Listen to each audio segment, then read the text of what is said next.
Assalamualaikum warahmatullahi wabarakatuh. Kami di sini akan membahas mengenai klasifikasi biaya.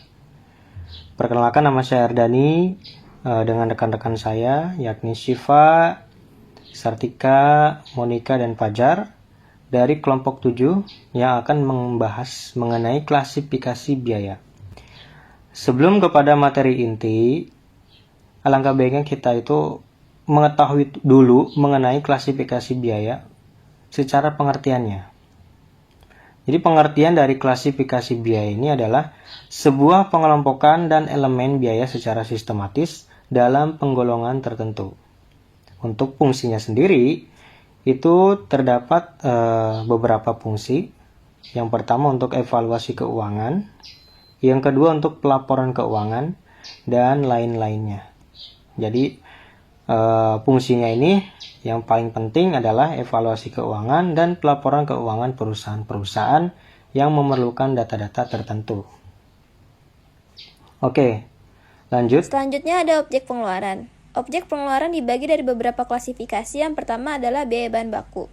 Biaya bahan baku sendiri terdiri dari bahan baku langsung dan tidak langsung. Biaya bahan baku langsung merupakan biaya yang perusahaan keluarkan sebagai semua jenis bahan yang membentuk bagian dan dalam pemakaiannya bisa sangat signifikan dengan bahan yang telah jadi. Bahan baku secara tidak langsung yaitu pengeluaran biaya yang diperlukan dalam penyelesaian suatu produk, namun skala pemakaiannya lebih kecil, sehingga bahan baku ini sulit untuk bisa dinilai jika hanya menggunakan skala dari per unit itu sendiri. Yang kedua ada biaya tenaga kerja. Biaya tenaga kerja juga terdiri dari biaya tenaga kerja langsung atau yang biasa disebut BTKL dan biaya tenaga kerja tidak langsung atau BTKTL. BTKL adalah biaya atas karyawan yang terlibat secara langsung dalam proses produksi. Sedangkan BTKTL adalah biaya atas karyawan yang tidak terlibat langsung dalam proses produksi. Upah tenaga kerja BTKTL biasanya termasuk dalam komponen biaya overhead. Yang ketiga adalah biaya overhead pabrik. Biaya overhead pabrik atau yang biasa kita sebut BOP adalah jenis pengeluaran yang tidak berkaitan secara langsung dengan proses produksi atau jasa. Contoh biaya BOP adalah biaya asuransi, pajak, fasilitas tambahan dalam pabrik, dan lain sebagainya. Selanjutnya ada hubungan biaya yang dibiayai. Ini terdiri dari biaya langsung dan tidak langsung. Sama yang seperti sudah dijelaskan di slide sebelumnya, biaya langsung adalah biaya yang berkaitan langsung dengan proses produksi. Sedangkan biaya tidak langsung adalah biaya yang tidak berkaitan langsung dengan proses produksi. Fungsi pokok perusahaan dibagi menjadi dua, yaitu biaya produksi dan biaya non-produksi. Biaya produksi adalah biaya yang dikeluarkan perusahaan dan pembuatan produk atau penyediaan layanan yang menghasilkan pendapatan bagi perusahaan. Biaya produksi ini mencakup berbagai biaya seperti BBL, biaya bahan baku langsung, BTKL, biaya tenaga kerja langsung, dan BOP, biaya overhead pabrik. Yang kedua, biaya non-produksi adalah biaya yang tidak berhubungan langsung dengan kegiatan utama perusahaan, di mana biaya non-produksi akan mengalami kenaikan saat aktivitas perusahaan bertambah, tetapi tidak akan banyak berkurang pada saat aktivitas menurun. Contoh, biaya iklan, biaya pengiriman, atau biaya gudang penyimpanan barang jadi. Perilaku biaya. Yang pertama, biaya tetap (fixed cost) merupakan biaya yang secara total tetap dalam rentang waktu relevan, tetapi per unit berubah. Jadi pengeluaran bisnis yang tidak tergantung pada tingkat barang atau jasa yang dihasilkan oleh bisnis tersebut. Pengeluaran ini berkaitan dengan waktu seperti gaji atau beban sewa yang dibayar setiap bulan, sering disebut juga dengan pengeluaran tambahan. Yang kedua, biaya variabel. Biaya variabel adalah biaya yang secara total berubah sesuai dengan volume atau aktivitas dalam waktu relevan, namun biaya per unit tetap. Biaya variabel adalah biaya yang bervariasi secara proporsional dengan volume jumlah barang atau jasa yang dihasilkan oleh bisnis, bersifat dinamis, contohnya tenaga kerja dan bahan baku. Yang ketiga, biaya semi variabel adalah biaya yang mengandung komponen biaya tetap dan komponen biaya variabel. Ini sering digunakan untuk memproyeksikan kinerja keuangan pada skala produk yang berbeda. Contohnya seperti biaya listrik, telepon dan air, atau asuransi kesehatan. Jangka waktu masa manfaat, capital expenditure, revenue expenditure. Yang pertama, capital expenditure. Modal yang perusahaan keluarkan untuk membeli, meningkatkan, dan memelihara aset berwujud, termasuk tanah, bangunan, mesin, dan aset fisik lainnya. Yang kedua, revenue expenditure. Merupakan pengeluaran untuk perbaikan dan perawatan aktiva tetap atau aset untuk menjaga ekonomisan di masa yang akan datang, yang dapat diharapkan perusahaan untuk mempertahankan standar kinerja semula atas suatu aktiva tetap diakui. Biaya variabel adalah biaya total tetap, tapi biaya per unit berubah tidak dipengaruhi oleh volume kegiatan. Ciri-ciri biaya variabel yaitu perubahan jumlah total dalam proporsi yang sama dengan perubahan volume, dan biaya per unit relatif konstan meski volume berubah dalam rentang yang relevan. Dan contohnya yaitu biaya bahan baku, upah tenaga kerja langsung, biaya distribusi produk, komisi penjualan, dan biaya overhead. Selanjutnya, fixed cost atau biaya tetap adalah biaya yang dikeluarkan oleh sebuah perusahaan dengan jumlah yang tetap. Artinya, walaupun terdapat kenaikan maupun penurunan pada jumlah barang atau jasa, biaya tetap tidak mengalami perubahan. Contohnya yaitu gaji karyawan, biaya sewa, tagihan utilitas, dan lain-lain. Selanjutnya, semi variabel adalah gabungan antara biaya tetap dan biaya variabel. Perbedaan variable cost dan fixed cost yaitu: 1. Sifat yang berbeda. Sudah diketahui bahwasanya fixed cost memiliki sifat pasti, tidak tergantung pada jumlah produksi perusahaan, dan konstan dalam jangka yang lama. Sementara sifat dari variable cost adalah sangat bervariatif dan tidak pasti sesuai dengan produksi perusahaan. 2. Hubungan dengan produksi perusahaan. Perbedaan selanjutnya antara kedua biaya ini adalah tentang ada serta tidaknya kaitan dengan proses produksi yang dihasilkan. Pada fixed cost tidak terdapat hubungan dengan kapasitas produksi yang dilakukan oleh perusahaan. Sementara, sesuai dengan namanya, variable cost memiliki hubungan yang erat dengan proses produksi pada perusahaan. 3. Jangka biaya. Terdapat perbedaan besar antara biaya tetap dan biaya variabel karena biaya tetap dikeluarkan pada waktu yang tetap sesuai dengan perjanjian atau sesuai dengan jangka waktu yang diberikan dari awal tanpa terpengaruhi produksi perusahaan sedikit pun. Sementara biaya variabel akan terus berubah selama produksi juga berubah. Jangka waktunya pun juga tidak menentu sesuai dengan volume produksi yang ada pada perusahaan. 4. Waktu pengeluaran. Terdapat perbedaan periode pengeluaran biaya tetap dan variabel. Pada biaya tetap, pengeluaran akan selalu dilakukan oleh pelaku usaha pada periode tertentu walau kegiatan produksi sedang tidak berlangsung. Sementara pada biaya variabel, pengeluaran hanya akan terjadi saat produksi berlangsung dan jika tidak ada kegiatan produksi, maka biaya variabel juga tidak perlu dikeluarkan. Dan yang terakhir, penilaian dan persediaan. Biaya tetap biasanya tidak diikut sertakan dalam melakukan penilaian persediaan, sementara biaya variabel akan disertakan di dalamnya. Perbedaan kedua biaya ini merupakan hal penting yang harus dipahami oleh para pebisnis atau pengusaha. Hal ini agar laporan keuangan bisa dibuat dengan mudah dan laporan tersebut memiliki data yang valid sebagai fondasi perkembangan bisnis. Klasifikasi biaya memiliki 3 metode yaitu high-low atau tingkat tertinggi dan terendah, scatter graph atau grafik, least square atau persamaan matematika. Yang pertama itu ada metode high-low. Di dalam akuntansi biaya, metode tinggi rendah adalah cara untuk memisahkan biaya tetap dan variabel dengan jumlah data yang terbatas. Metode tinggi rendah melibatkan pengambilan level aktivitas tertinggi dan level aktivitas terendah dan membandingkan total biaya di setiap level. Metode high-low ini memiliki keunggulan. Metode tinggi terendah memungkinkan manajer untuk mendapatkan ketetapan yang cepat mengenai hubungan biaya dengan hanya menggunakan titik. Sedangkan dalam metode scatter plot, tidak ada kriteria objektif untuk memilih garis terbaik. Metode high-low ini memiliki kekurangan. Meski demikian, metode titik tertinggi terendah juga kelemahan utama dari metode ini adalah adanya kemungkinan titik terendah atau titik terendah yang digunakan merupakan titik-titik yang bersifat outlier atau berada di luar tren normal.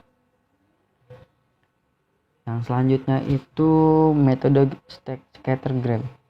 Apa itu metode scatter graph? Metode scatter graph atau grafik ini adalah suatu metode penentuan persamaan suatu garis dengan memplot data dalam suatu grafik. Metode scatter graph atau grafik ini, keunggulan metode ini adalah dapat memberikan peluang untuk menganalisis biaya secara visual dan dapat dengan mudah mengetahui tingkat kegiatan yang tidak lazim. Kelemahan dari metode ini adalah kurangnya suatu objektif dan standar dalam menetapkan garis yang paling cocok. Selanjutnya yaitu metode least square atau persamaan matematika. Metode least square atau kuadrat kecil adalah metode yang digunakan untuk menentukan persamaan tren data yang mencakup analisis time series. Dengan dua kasus data genap dan ganjil. Kelebihan dari least square metode adalah metode ini dapat menghasilkan persamaan biaya yang dapat dipertanggungjawabkan secara ilmiah, serta tidak ada data biaya yang tidak digunakan. Sedangkan kekurangan dari metode ini adalah kesulitan apabila dalam perhitungannya digunakan secara manual. Untuk penghitungannya tersendiri di klasifikasi biaya, itu terdapat di perilaku biaya, yakni ada 3 metode yang tadi. Yang pertama ada high and low, scatter graph, dan yang terakhir ada least square atau persamaan matematika, atau yang kita bisa sebut juga kuadrat terkecil. Kita akan bahas satu-satu. Yang pertama dari high and low, yakni titik tertinggi dan terendah. Di sini kita punya contoh ada 6 bulan, dari bulan Januari sampai bulan Juni. Dan untuk syaratnya dari penghitungan high and low dan scatter graph serta least square, itu minimal data yang kita peroleh itu ada 6 bulan, maksimal 1 periode. Kalau belum 6 bulan itu mungkin susah untuk dihitung. Jadi minimal syaratnya itu 6 bulan atau maksimal 1 periode. Oke. Kita lihat contoh. Di sini ada bulan Januari, terdapat biaya dan unit yang terjual. Untuk bulan Januari ada 5.500 dan 100 unit terjual. Di bulan Februari ada biaya 10.500 dengan unit 200. Di bulan Maret ada 6.000 dengan unit 110. Di bulan April terdapat biaya 13.000 dengan unit 250. Mei 25.500 dengan unit 500. Dan terakhir di bulan Juni dengan biaya 13.000 serta unitnya 250. Oke, setelah kita mempunyai data 6 bulan ini, kita masukin ke perhitungan high and low. Yang pertama, kita lihat dulu. Dari 6 bulan ini, itu yang paling tertinggi biaya dan jumlah unit terjual itu ada di bulan apa? Ada di bulan Mei. Ini paling tertinggi. Ada 25.500 dan 500 unit yang kejual. Setelah itu kita tahu yang tertinggi, kita masukin ke sini. Ini biaya yang paling tertinggi dan aktivitas yang paling tertinggi. Nah, ini aktivitas ini sama dengan unit. Tapi nggak hanya unit, kita juga bisa menghitung JTKL atau jam tenaga kerja langsung. Jadi aktivitas ini bisa unit ya, atau JTKL atau jam tenaga kerja langsung. Nah, setelah kita udah masukin biaya tertinggi, kita juga bisa masukin biaya-biaya yang terendah. Dari 6 bulan ini biaya terendahnya ada di bulan Januari, yaitu 5.500. Dengan total unit terjualnya ada 100. Nanti masukin ke sini. Ini biaya yang paling terendah, 5.500 dengan total penjualan 100 unit. Nah, setelah kita tahu yang tertinggi di bulan apa, yang terendah di bulan apa, lalu kita bisa masukin penghitungannya ke sini. Ini adalah penghitungan B. B itu bisa kita artikan sebagai VC atau variable cost atau variable cost. B. Kalau A ini A ya. Kalau A ini adalah fixed cost atau biaya tetap. Nah, setelah itu dimasukin selisih biaya dibagi selisih aktivitas. Ini rumusnya. Sebelum itu kita hitung dulu ini. 25.500 dikurangi 5.500 yaitu 20.000. Aktivitas juga sama. 500 dikurangi 100 yakni 400. Jadi masukin ke sini. Masukin ke sini. 20.000 dibagi 400. Ya. Jumlahnya adalah 50 per unit. Jadi setelah kita tahu jumlah B yakni Rp50 per unit, baru kita masukin ke rumus. Rumusnya itu adalah Y sama dengan A tambah B kali X. Nah, kali X, B ini adalah ini ya, variable cost. Kalau untuk A ini adalah fixed cost atau biaya tetap. Dan untuk X ini adalah aktivitas. Jadi unit atau JTKL. Setelah itu kita masukin 25.500. Nah, ini kita bisa pilih yang kita masukin ini boleh biaya terkecil atau terendah atau juga biaya tertinggi. Berhubung ini space-nya kurang memadai, jadi saya masukin biaya yang tertingginya aja, 25.500. Tapi kalau biaya terendah juga boleh, dengan jumlah pasti bakal sama. Nah, misalkan kalau pengen yang biaya terendah, berarti masukinnya 5.500 di sini. Nah, ini sama dengan A yang kita cari tambah 50 B yang udah kita hitung sebelumnya, Rp50 per unit, lalu dikali 500. Ini 500 adalah aktivitas. Aktivitas juga sama. Aktivitas kalau misalkan Y-nya itu yang tertinggi, X-nya aktivitasnya juga yang tertinggi. Kalau misalkan Y-nya yang terendah, yang ini 5.500, aktivitasnya juga yang terendah. Kalau terendah berapa? Berarti 100 yang dimasukin, yang di bulan Januari.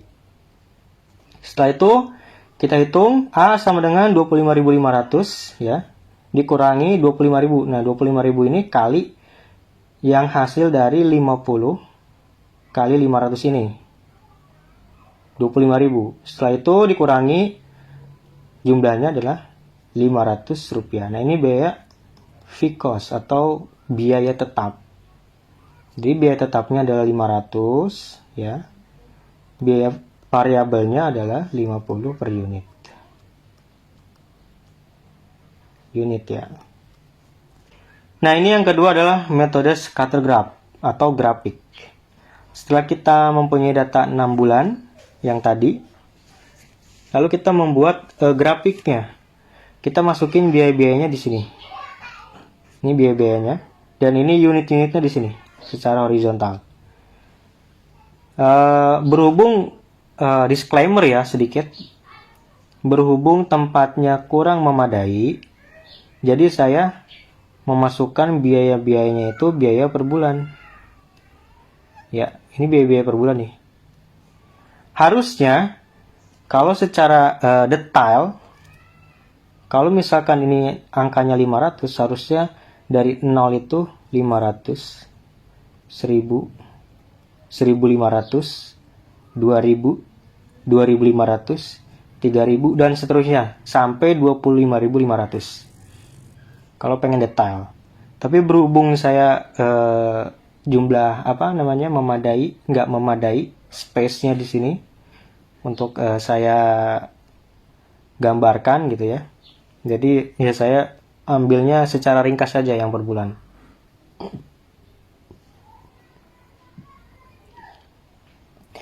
Lalu kita juga masukin unit yang terjualnya. Ada 100, 110, 200, 250, dan 500. Ini juga sama ya, harusnya kalau misalkan ini 10, ini harusnya 10, 20, 30, 40, dan seterusnya. Kalau ingin detail, jadi berhubung tempatnya nggak memadai, jadinya saya juga membuat ringkasan per bulan. Dan kenapa di sini ada 5 angka aja? Kenapa nggak 6 angka? Kan ada 6 bulan. Ya karena satu bulannya itu bulan yang sama gitu angkanya. Jadi jumlahnya itu di 13.000 sama di 250. Lalu pertanyaannya kenapa saya membuat 5 angka aja? Kan ada 6 bulan. Ya berhubung ada bulan yang sama biayanya sama unitnya, jadi ya udah saya ringkas saja jadi 5 bulan. Tapi sebenarnya di sini itu ada dua bulan ini tuh. Jadi ada 2 bulan. Harusnya titiknya sama di sini. Makanya cuman ada 5 aja untuk supaya ringkas. Nah, setelah kita masukin biaya-biayanya sama unitnya, lalu kita buat titik-titiknya, titik-titik koordinatnya. Nih ya, ini titik-titik koordinatnya. Setelah itu boleh pakai garis putus-putus ini supaya mudah gitu ya untuk di garis lurus nantinya. Nah, setelah itu kita tentuin garis variabel cost-nya, yaitu garis ini. Ini garis variabel cost. Kita tentuin. Lalu setelah itu kita tentuin juga fixed cost-nya. Nah, ini. Nah, kita asumsikan di sini itu harusnya ada angka 500. Kenapa saya asumsikan 500? Karena kalau kalian membuatnya secara detail, itu pasti angkanya 500. Karena kan saya bilang tadi, jumlah space-nya nggak memadai, harusnya 500, 1000, 1500, 2000, 2500, dan seterusnya. Jadi kita asumsikan ya di sini itu 500 gitu. Nah, setelah kita tahu variable cost-nya 500, lalu kita masukin ke sini. Fixed cost sama dengan 500 yang udah kita tahu tadi kali 6 bulan. Kali 6 hasilnya 3000. Lalu total biaya selama 6 bulan kita jumlahin ya. Yang ini 5.500, 6.000, 10.500, 13.000, 13.000-nya ada 2 kali, terus 25.500, dan totalnya itu ternyata mendapatkan 73.500. Itu total biaya selama 6 bulan. Setelah itu dikurangi 3.000. Ke sini ya. Kurangi 3.000 hasilnya 70.500. Lalu total aktivitas selama 6 bulan berapa? Ini yang di bawah nih. Ada 100 ditambah 110 ditambah 200 tambah 250, 250-nya 2 kali ditambah 500, dan totalnya 1410. Nah, nanti yang ini dibagi ini. Hasilnya Rp50 per unit. Sama kayak metode high and low tadi. Oke, yang ketiga ada metode least square atau persamaan matematika atau yang kita sebut juga kuadrat terkecil. Metode ini diklaim lebih baik dibanding metode yang sebelumnya, high and low dan scatter graph. Kenapa? Karena yang paling relevan dari data-data. Mungkin untuk high and low, kelebihannya bagus karena cepat, gampang perhitungannya, terus mudah. Tapi kalau misalkan kelemahannya untuk high and low, itu bisa saja datanya di luar tren normal penjualannya atau biayanya, karena dia mengacu pada tertinggi dan terendah. Tapi untuk kuadrat terkecil ini mengacu pada data-data yang relevan. Semua data dihitung, nggak hanya tertinggi, nggak hanya terendah. Oke, yang pertama kita buat table bagan, lalu kita masukin bulannya, Januari sampai Juni, total dan rata-rata. Untuk Y ini adalah biaya. Januari biayanya 5.500, Februari biayanya 10.500, dan seterusnya. Nanti di total jumlahnya 73.500. Dibagi 6 bulan rata-ratanya 12.250. Ya, setelah itu buat kolom 2. Kolom 2 ini adalah Y dikurangi Y1. Yaitu perhitungan biaya ini 5.500 dikurangi rata-rata. 5.500 dikurangi 12.250 jadilah ini. Minus 6.750. 10.500 dikurangi 12.250 minus 1.750. Dan seterusnya. Dikurangi rata-rata. Lalu hasilnya 0. Itu pasti 0. Karena penghitungannya berarti benar. Lalu kita buat kolom X di sebelahnya. Kolom X ini adalah kolom unit atau kolom JTKL. Yang pertama ada di bulan Januari ada 100, Februari 200, Maret 110, dan seterusnya. Nanti dijumlahin juga hasilnya 1410. Dibagi 6 bulan hasilnya 235. Sama kayak tadi. Lalu di sampingnya kita buat juga X dikurangi X1. Ini juga penjumlahnya sama. 100 dikurangi 235. Hasilnya minus 135. 200 dikurangi 235. Hasilnya minus 35. 110 dikurangi 235 hasilnya minus 125. Dan seterusnya. Dijumlah totalnya 0. Lalu setelah itu dikuadratkan. Di kolom berikutnya angka ini X dikurangi X1 itu dikuadratkan, ya.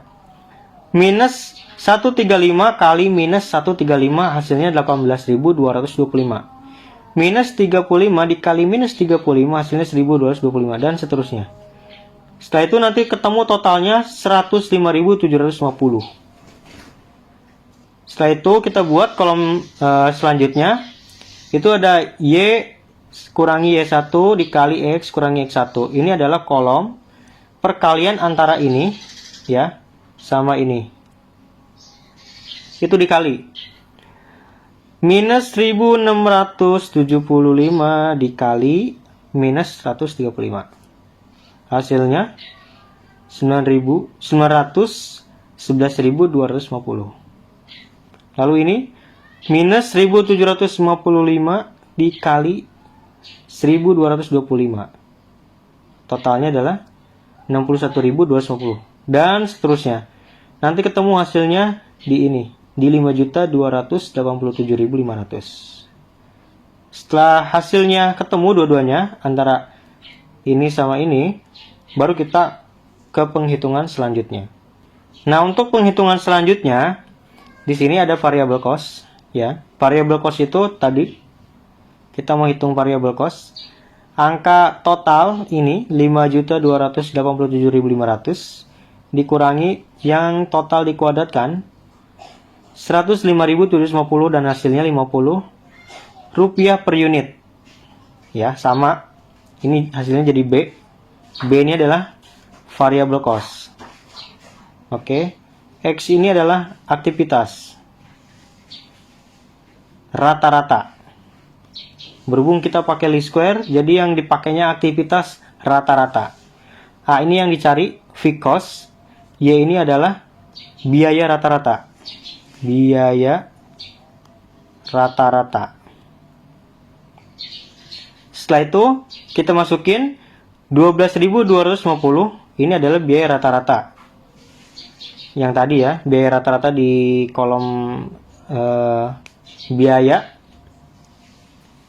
Lalu sama dengan A, fixed cost tambah 50 dikali 235. Ini 235 ini adalah aktivitas rata-rata juga.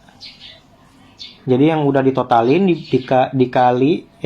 yang udah ditotalin dibagi 6 bulan. Jadi 200 dapatnya 235.